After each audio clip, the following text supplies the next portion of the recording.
So I want to just kind of first start out with tariffs because you've been consistent on that you support tariffs. And you also mentioned today that you've had conversations with the Trump administration, including Commerce Secretary Howard Lutnick. How have those conversations been going and what have you guys been talking about? No, we've really been, since the administration took over, just really talking about, the situation with the auto industry and how, after NAFTA, we've had a mass exodus of manufacturing base in this country. 90,000 factories disappeared, 4 or 5 million jobs disappeared, and with it, communities were ripped apart and left as shells. And so we talk a lot about, the devastation that's been caused by unfair trade deals, and that, prior to NAFTA, we had tariffs in place in auto and in heavy truck and those things, and we kept the work here. So we've talked about the history of that and how it's worked.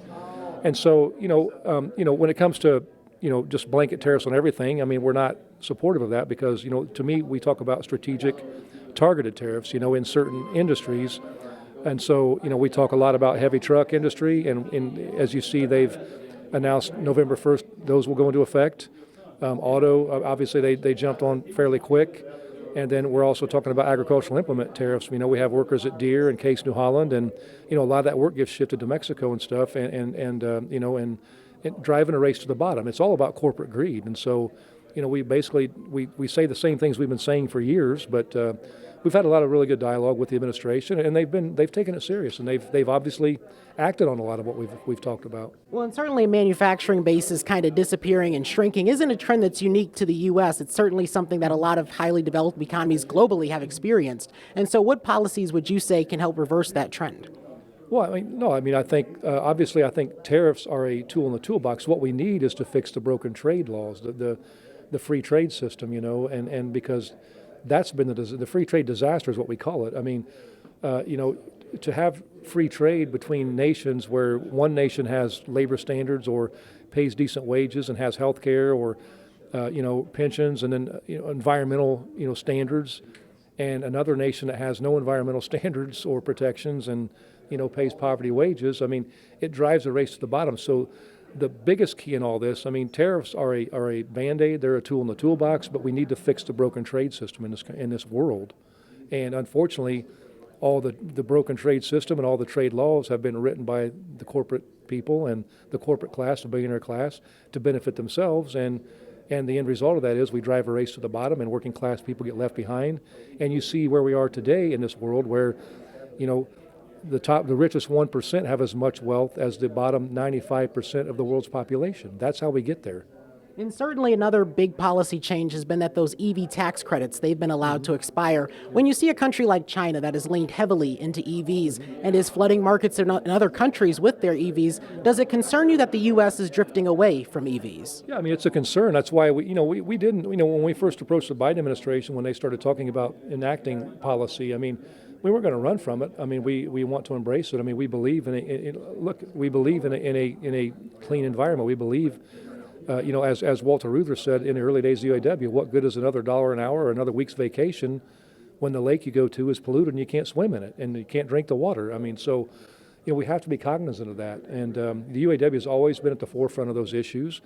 But, again, even with the Biden administration, we had to push that, it can't just be throwing money at the companies to bring work here. It's got to be, good standards, union jobs, good wages, good benefits, and labor is always left out of the equation. The working class people are always left out. The corporate people and the powers that be make these decisions. And so, the biggest thing we push for is that labor has to have a seat at the table. And so, when it comes to, the EV industry, unfortunately, it's somewhat been abandoned by this administration, and so, cutting that funding, it's going to be hard to continue down that path here until things change. So, but if we're going to continue there, we're going to embrace it. We're going to keep pushing, and we're going to try to make it work for working class people.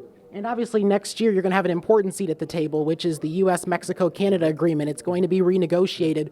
So far, do you have an idea of what you would like to see in that agreement? What changes are coming to mind? So we're really talking a lot about just the entire makeup of it. Because the other option is we just abandon it altogether. And but obviously any trade laws, as I said earlier, have to take into account the impact on people, on working class people. It's got to have decent adequate wages, livable, what we call our four core issues, adequate livable wages, protect the environment. We always talk about, adequate health care, retirement and not having to work 7 days a week, 12 hours a day, getting our time back and where people have some quality of life. It's not, your life don't just revolve around work.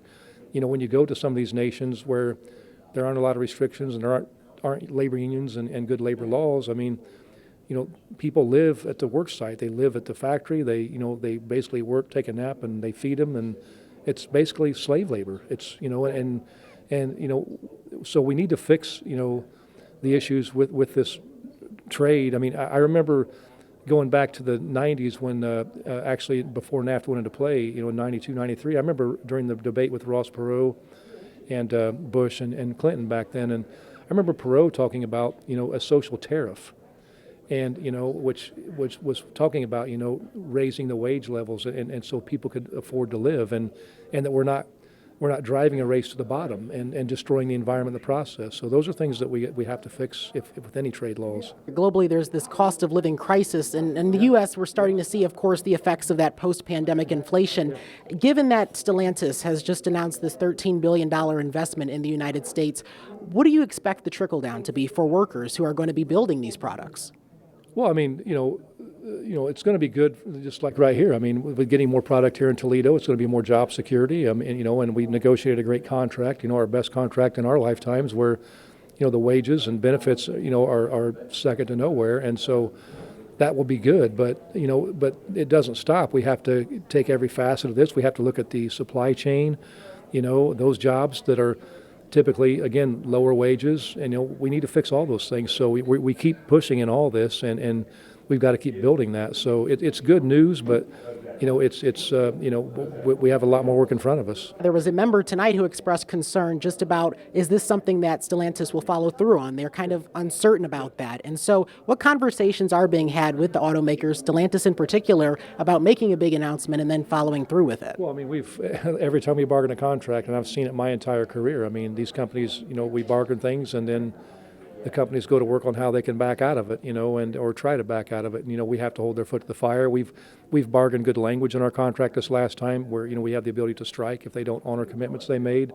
But when it comes to some of this stuff with the tariffs, I don't believe that's going to go anywhere. And I think the companies try to bargain their way out of the tariff, but it obviously wasn't effective. And so we have provisions that we bargain for to try to protect those jobs, but it all comes back to this. It comes back to, and leading into 2028, May Day 2028, and our contract fight then is, we want to make this a broader working class fight, because this all goes back to like what I talked about earlier with our members.